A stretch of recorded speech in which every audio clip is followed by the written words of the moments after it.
Hello everybody and welcome back to Make Your Good Business Great. Today I am thrilled to introduce to you the General Manager of RDL Accountants, Nigel Mason. So he has an accounting firm right here in downtown Melbourne, and he's grown that business over the years, and he's got so much to say to us about everything to do with compliance and issues that affect our business and everything that you want to grow your business this year in 2017. Welcome, Nigel. Thank you very much, Kim. Thanks for your time. Looking forward to it. Thanks for being with us. Now, tell us, Nigel, a little bit about the clients that you serve. Oh, look, we, as you mentioned, we're in suburban Melbourne, but really location becomes irrelevant in many ways. Yeah. Clients, they're small to medium businesses, various industries from professional services, Yep. GPs, specialists, lawyers, engineers, investors, even wholesale, some manufacturing, etc. That's generally what our clients look like, and they tend to be located not that far from us, but generally it's really become irrelevant now. I agree. Even just technology and all of the cloud-based accounting programs these days. I love cloud-based products, so I'm a bit of an advocate. I think they're fantastic. What I really enjoy doing is getting to my desk of a morning, and I can have, within 5 to 10 minutes, I can have a look at a whole lot of bank accounts from various clients that I've been working with, just to see how they're going and cash flow and all those sort of things. And I can do that if I've got the cloud product and I can just log in. It's fantastic. Love it. That's terrific. I can imagine accounting's really changed for you over the years as a result of it as well. Oh, yeah, things are changing. And look, I think there's probably a couple of different sort of accountants. There's those who are sort of holding back a bit. Yeah. And then there's some quite progressive accounting firms who are really getting involved and getting a lot more involved with the client, as opposed to sort of doing more of the compliance, getting quite involved in the business advisory side of things, which is what I've personally got an interest in. And that's why we wanted to speak to you today, because we want an accountant who's going to tell us a little bit about how to upscale our businesses. So given that you do a wide range of different industries and professions, I would imagine still that there are a lot of common problems that your clients have. Would you agree with that, Nigel? Universal principles, absolutely, yeah. Absolutely. So there's always unusual ones that can come up, but generally there's common problems that the majority of businesses will face at some point in time. If they haven't, they soon will. So yeah, that's a standard. Yeah. And so what are some of the common problems that you see? Yeah, look, I guess the way I approach with clients is, the first thing I look at is to make sure that when I'm working with a client is they need to be well informed and have, I guess, a certain amount of skill set. And so the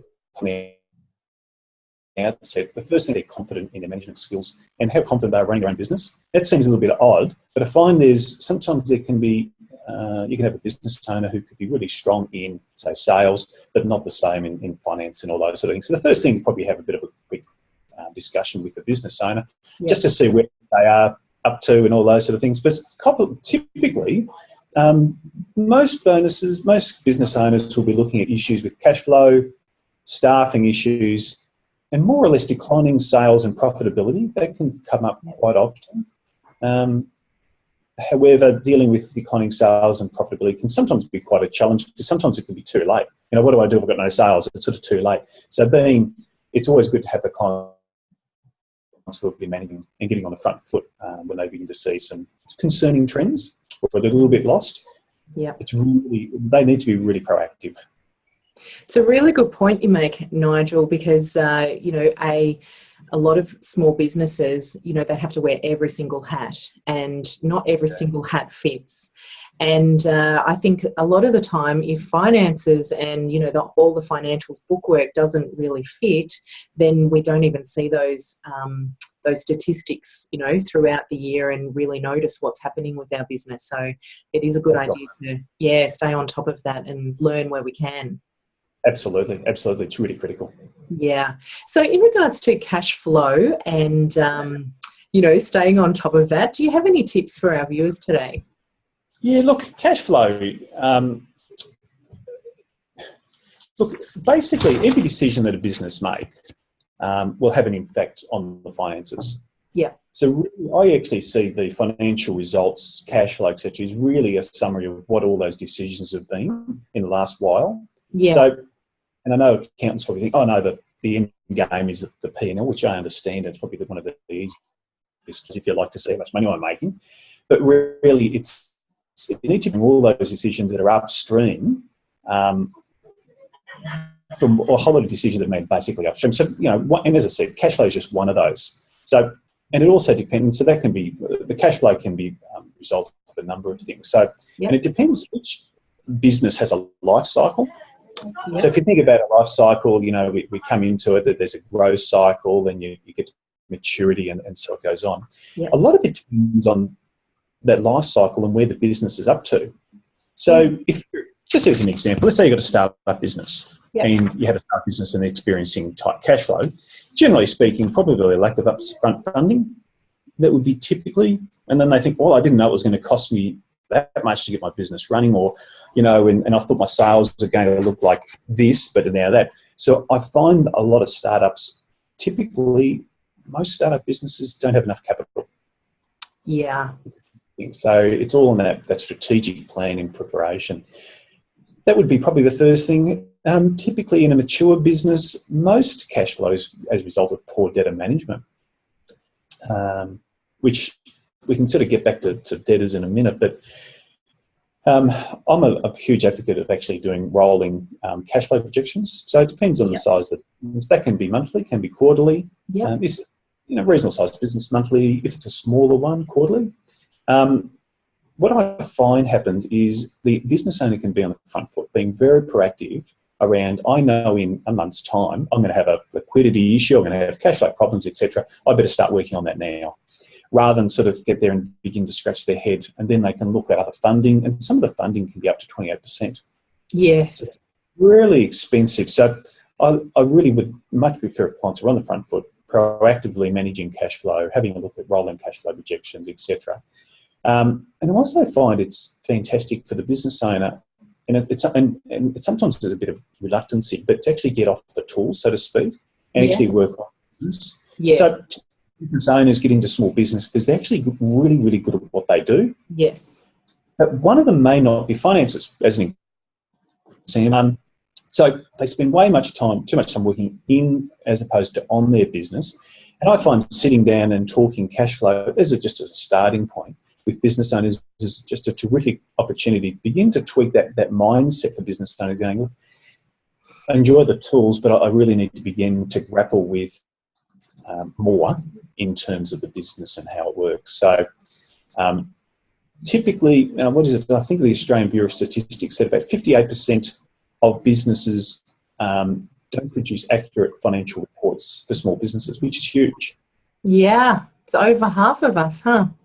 Yeah, and actually, so as I said, that's probably one element of making sure you're doing timely financial reporting, etc., and that gives you a pretty good gauge as to what sort of decisions you've been making and the impact on your financial results. Yeah. So the rolling financial cash projection, how do we do that? How do I do that? How do we all do that? Great question. Look, Excel. I use Excel for everything. I love it. Yeah. I'm a bit of an avid hiker, and I use Excel to actually weigh all of the gear I'm taking, all those sort of things. So I'm a huge advocate of Excel. However, it can also be the vein. And I've seen way too many Excel spreadsheets that have got errors in them. And you think, oh, heck, what have I done here? And those sort of things. So Excel's a great tool.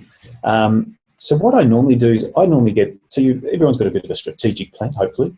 Yeah. So we've got a bit of a strategic plan. So I always get the business owners to have a look at an Excel. This is what I am at the moment. This is what I believe my income's going to look like. We'll touch on debtors in a minute because that has a huge bearing on cash flow, as you probably appreciate. And then we work through what's expenses are coming up, what's the payment of those, what's the terms on those, and we sort of go from. And so, as you said, for smaller businesses, every 3 months, and for medium-sized businesses, we should be projecting for every month. Yeah, absolutely. Yep, and then that factors in all of those, your PAYG, your BAS, and all those other things you've got to load. That sort of factors all those things into as well. So you don't sort of get a fright and going, oh, heck, where are we going to get all this money from? Yeah, it's terrific. It's not my strong point. I have a bookkeeper who, honestly, I will be buying a Christmas present for. Yeah. And I really need that bit of help. So that's a really great tip. So talking about debtors then, what can you tell us about, getting the money in? Look, debtors, a lot of people have quite a negative attitude towards debtors. So, which are our clients, actually. Well, yeah, I actually love debtors. So this is quite strange, isn't it, from an accountant? Yes. Because from my point of view, they're the people I actually work with, and I enjoy working with the clients. I love it. So from that point of view, fantastic. Although, as you've probably rightly highlighted, they can also be a bit of a time waster. Yeah. So the first thing when I'm sitting down with a business owner and they're talking about, what do I do with these debtors? Yeah. I always ask the business owner, how have you contributed to the problem? Yep. And there's normally a reluctance, and they say, well, what do you mean by that? So yeah. First up, how do you explain your payment terms up front?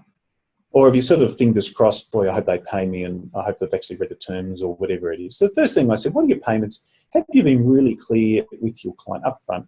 Now, these are the payments. This is what I'm expecting. Are your payments reasonable? That's, and how does that fit into your own business model? So for example, if you had business credit terms of 14 days from invoice, that's going to result in a massive difference to, say, 30 days from the end of the month. Yes. And therein lies a lot of the issues. The older a debtor gets, my experience has been, the harder it is to recover it. Yeah. So if you had, for example, 30 days from statement, you're already behind the eight ball, and it's going to be a lot more challenging to try and catch up, et cetera, et cetera. So it's really worth thinking. So shorter payment terms. Yeah. And you would even educate your clients before the invoice even goes out that they're the payment terms. Yeah, actually, I'd probably go even before you send, right from the engagement level. So if you're going to sit down and do some business with a customer and things like that, I'd be saying, hey, as part of this is what I'm doing for you, and here's my trading terms. Yeah. Just straight up, it's part of the trading terms. I've probably got 6 things that I tend to recommend to clients. Yeah. If they're experiencing debtors. First thing is to come back to their strategic plan to ensure that their customers are the right ones for them. So if you've got customers who are always late and things like that, probably suggest maybe then it's better for someone else to deal with rather than you. So I'd come back to the first thing, strategic plan. I'd also get your whole team involved, so teamwork. So ensuring that all your sales staff are educated and understand the importance of really good data management. It's easy for salespeople to go, don't worry about it. If I can get a little bit more sales, take an extra 30 days, etc. But if you can explain to sales, look, you get paid monthly, etc., and the landlord gets paid monthly, and the leases and all those other expenses, they're all paid monthly. If we extend another 30 days, that can be really challenging. And if you sit down with the sales guys or whoever it is and your whole team and saying, look, this is how cash flow works from my point of view. So if we have these extra trading terms, it's great that we might get some more sales, but this is the consequence of the business. Really explain where you're up to and educate the staff. Probably about point 3, the other thing too is to have a really simple dashboard as to where you're up to with debtors. Mm-hmm. So, your online products such as Xero, et cetera, is just terrific because, within a couple of minutes of grabbing a coffee first thing in the morning and sitting at your computer, you can have a quick look, here's my debtors and here's the aging, et cetera, and that can be terrific to know exactly where you're up to from the debtors first thing in the morning, and you can make a quick telephone calls because we've already reviewed a strategic plan. These are the people you want to deal with. So therefore, hey, I might even give them a call and saying how they're going anyway for the day and saying, hey, look, I just noticed that this invoice was due last week. When you think you'll be able to fix up the account for me? Yes. And just being really proactive. I would also regularly review your debtor management policy. So I recommend to all the clients to have a debtor management policy. This is the trading terms. These are the people going to follow through with it, et cetera, and just make sure that you have a good, robust debtor management system and policy. You don't have to review it every month. Every 12 months, have a good look at it. Make sure it still complies with what you were expecting. Yes. We sort of touched on earlier on before the outage. I'm a bit of a hiker and I enjoy the outdoors and things like that. So probably the other side is for an environmental point of view, as well as from a productivity point of view, is sending out invoices and statements electronically. Yeah. It's timely, within minutes they've got their invoices and statements, et cetera, and it's also good for the environment. So I'm a huge advocate of making sure that we reduce our reliance on paper. And the last point I always have is the squeaky wheel gets the oil. I think that's the expression. So follow up regularly. Yeah. Always be betters, and don't let too many days go past when you should have followed up whoever it is who's owing you funds. But just keep following them up. And eventually, if you're having discussions with them, typically they'll pay out quite quickly. Yeah, great. I suppose that's something that a few of us don't want to actually have those phone calls, but if we book it in like on a Tuesday morning or something like that, and make those phone calls, it's a great time to connect again. Yes. With your customer. So it's always good to see how they're going, how the fishing trip was, etc. Yeah. Yeah, great. That's great. And then also, getting into the world of your customer, then you can have a plan of attack in far as the payments do go. Indeed. Yep. Absolutely. It's terrific. And so you've spoken about strategy. What are your tips? Because there's strategy that we put into the drawer, and then there's strategy that we're constantly looking at and working on. And you're a big advocate for, businesses having a strategy and working the strategy. What are some of your tips, Nigel, on that? Look, most businesses don't have. I think it's 23% of businesses actually have a strategic plan. And I don't know about you, I find business tough. And from my point of view, I want the odds stacked in my favour. So I'm a huge advocate of making sure that every business has a strategic plan that's not left on the computer under you haven't looked at for months. I regularly will review strategic plan to make sure it's still exactly what we're looking for. Increases the chances of the business succeeding, actually increases the odds very high in comparison. So it's actually a really good activity as well. When you do strategic plan, you don't actually need to do the whole thing again. So, for example, there's some things that don't change over time. So, your mission, your values, your vision for the future, etc. Some of those things don't change. So you don't need to constantly reviewing, okay, what are our core values again, or whatever it is.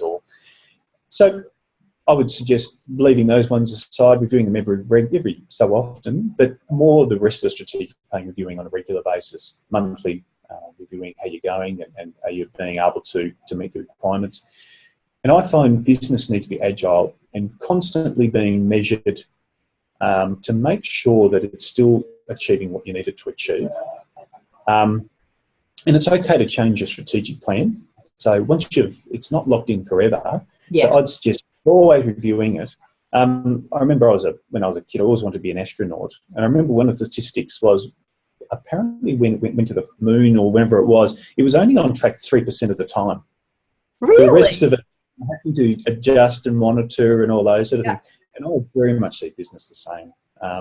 As soon as you put your strategic plan in your top drawer or whatever the case would be, be concerned. So, and also get someone to assist you with that if that helps as well, accountability and all those sort of things. So, but certainly having a strategic plan, I'm a massive advocate.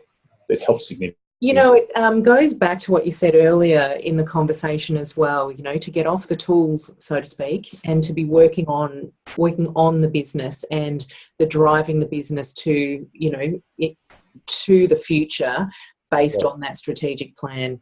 And then also analysing what's working, what's not working. Yeah, most ideas will come as a result of taking a step away from the business. Yeah. So even for ourselves personally here, we weren't doing very well with our webpage. And it wasn't until one day I thought, I need some time out. And I had a random thought. And I thought, look, I've got half a day. I'm going to give this thing a crack. So I actually played with a few different things. And within, I think it was 3 months, we were number one in Australia with this one particular calculator. And it's helped the business here for referrals, for people browsing the internet on the Google machine, et cetera, looking for these services. Actually pushed our profile up huge. So I think we're still number 2 or number 3 in Australia. Yeah, that's wonderful. Calculators that it just happened that I had an afternoon. I thought, I really need to think about this. It's easy for me to do another cash flow projection or something really exciting like that. I thought, no, I'm going to be quite disciplined. So, and it was one of the best. We've picked up quite a bit of work as a result of those calculators. Yeah, that's fantastic. And that's also what the new year is so great for as well. You know, we've had a bit of a break over Christmas and New Year, and, you know, we're looking for new ideas and techniques and tips to make our businesses stronger this year.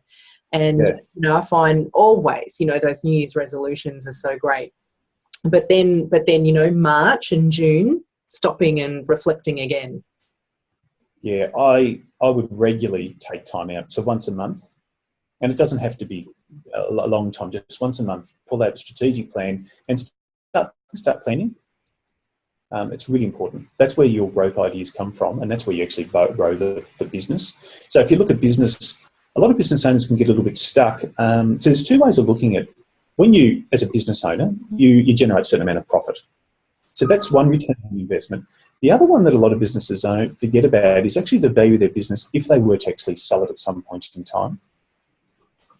And that's a really critical component. So a lot of the business owners that I've met who, you know, net worth individuals have actually the profit once they've actually sold the business for a substantial sum. So it's not necessarily just the return on, you know, the daily, you know, the work that you're conducting, etc., profitability at the end of the period of time, etc. But a lot of it needs to come back to the actual value that you add to yourself and to the business by working on your business. And that's a really critical component. Have a look at some benchmarking, have a look at, there's a thing called a capitalisation rate or a multiplier rate, or there's different terms. It just has a look at a thing called, looks at profit with a couple of adjustments in it. And then it can try and do, this is roughly what your business would look like if you were to sell it. Terrific. We haven't even touched on the selling of a business yet in this whole summit. So that's terrific. Always have your business ready for sale, even if you're not intending it to be sold. Always have it ready, because you just don't know. And I've heard of stories of businesses where someone's just knocked on the door, and if they didn't have their business in a pretty substantial, solid state, good systems, procedures in place, etc., they wouldn't have got the funds that they did actually get for them for their business when they sold it. Yeah, terrific. We should always be looking with the end in mind. Absolutely. So have you got any other, you know, hot tips for us, Nigel, on growing our businesses in 2017? Yeah, look, I find that most businesses, you know, when the growth isn't there, when the profitability isn't there, etc., generally it's the inability of the business owners themselves. Yep. And this is a bit of a harsh call, isn't it? Yeah, tough love, but generally it's the business owner's fault.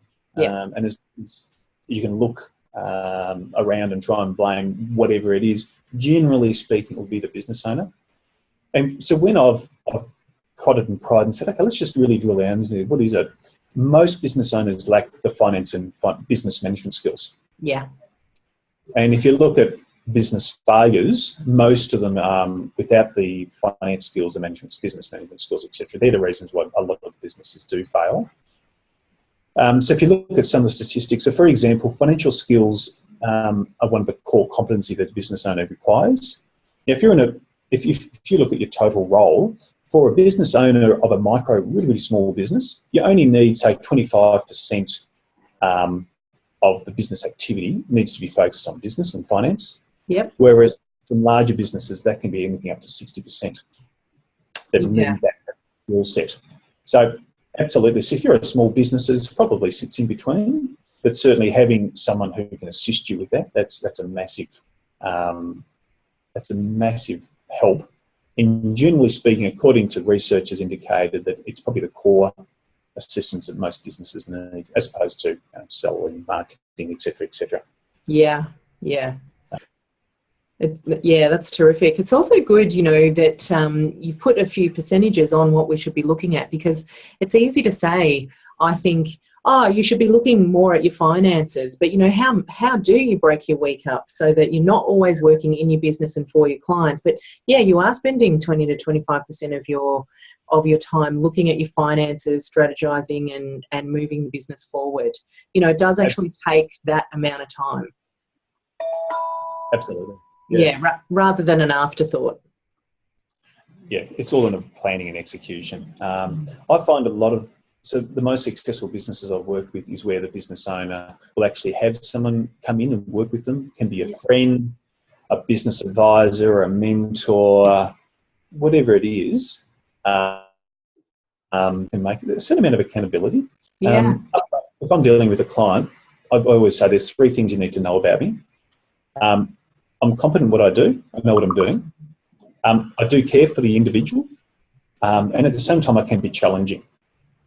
So they're the 3 my core values for client engagement. They're my 3. And if you feel a little bit uncomfortable with, oh, gee, I don't want him to challenge me, then you're probably not my client, to be honest. So they're the sort of clients I want to work with, and competent in the way that I know how to do the work, and I've done it many times before, etc. Yeah. They're the most important things in life. So making sure that you get someone who is very much aligned with your own values as well. Yep. And everyone has different values, and they're not for everyone.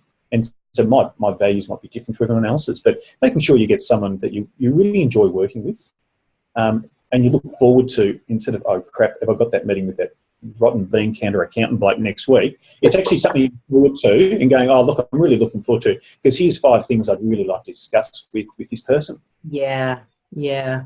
And then to get that outside point of view is invaluable. Oh, you're being objective. Yeah, because sometimes, particularly with, and we'll touch on the HR one, that's a tough gig. That is a really, really tough gig. And we can talk about strategic planning and cash flow and all those other things. Staffing issues is what most small business owners and other ones, is really what churns them over. Yeah. And it's really, they're tough. And so for an opportunity for a business owner to sit down with someone and saying, look, I don't know, where have I gone wrong, or what's happening here?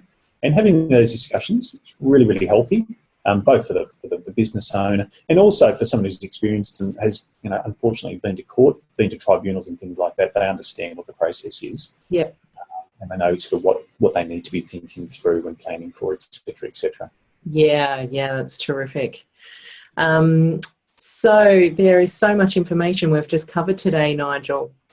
Sorry about that, but yeah, look, as I said, Don't be sorry, it's wonderful. We could just go on and on and on, because now I've got more questions. However, what has been the best business book that you've read out of everything that you have read?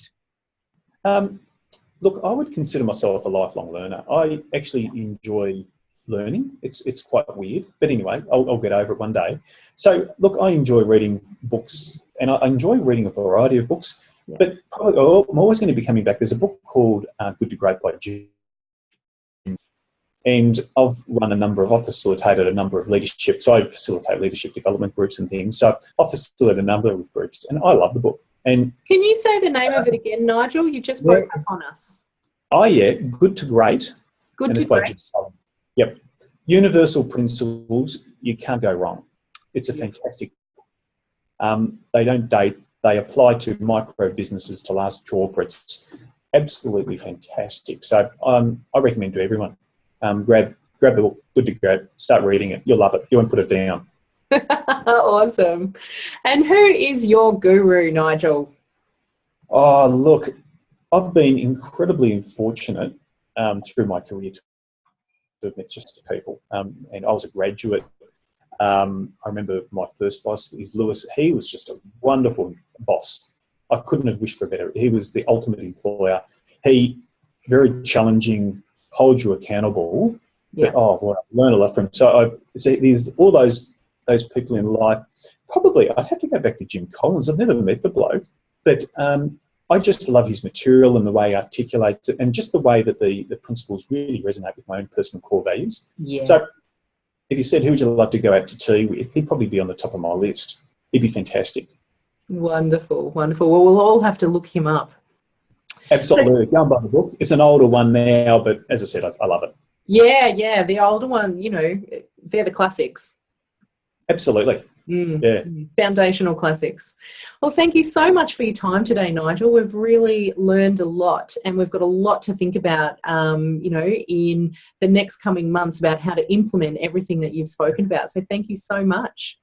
No problems at all. And if anyone's interested in some more of that statistics, accountants get very excited at Excel spreadsheets and all things statistics and things like that. I can also, if anyone makes contact through LinkedIn or whatever the contact is, I've also got a small business research report that could give you a little bit more detail into what we sort of touched on today as well. That's beautiful. So and all of the information to contact Nigel is at the bottom of the page, so you can certainly look him up there. So thanks so much for your time today, Nigel, and I look forward to seeing everybody on Make Your Good Business Great. Thanks for being with us today.